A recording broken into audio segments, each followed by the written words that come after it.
Number 2 last లో మళ్ళీ అప్పల సూర్యని మళ్ళీ గుర్తు చేసావే, అది రామ్ చరణ్ లాంటి పెద్ద స్టార్ నోటితో క్లైమాక్స్ లో మళ్ళీ తీసుకొచ్చావు.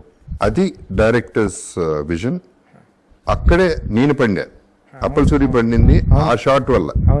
పర్ఫార్మెన్స్ అన్ని పక్కన పెడితే ట్రాక్మే కూడా సార్, మీకు ట్రాక్మే కూడా సార్ ఇది అప్పల సూరి కదండి. మీకు అంతకే పెద్దిగడి కదా అప్పల వలస స్టేషన్ అయిందండి. ట్రాక్మే కూడా పెద్ది పరిగెట్టేటప్పుడు కూడా మీరు కనిపిస్తారండి.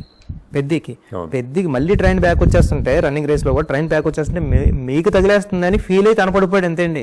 అప్పుడు కూడా మీరు వచ్చారు స్క్రీన్ మీదకి. అప్పుడు కూడా వాయిస్ ఓవర్ లో కూడా మీరు ఉంటారు, ఇలా బతకడం కదరా పెద్ది, ఇలా సావడం తప్పురా. అప్పుడు లెగిస్తాడు, అప్పుడు ట్రై చేస్తాడండి. హీరో తర్వాత అప్పల సూరి క్యారెక్టర్ అండి. అందుకే లాస్ట్ వరకు కూడా హీరో మాటల నుంచి, మీరు అన్నట్టు హీరో మాటల నుంచి వచ్చే డైలాగ్ కూడా అప్పల వలస అనేది అవుతాడండి. అప్పుడు కూడా మీరు చూస్తే థియేటర్ అంతా కూడా అప్పటి వరకు సౌండ్స్ మ్యూజిక్తో ఉన్నది.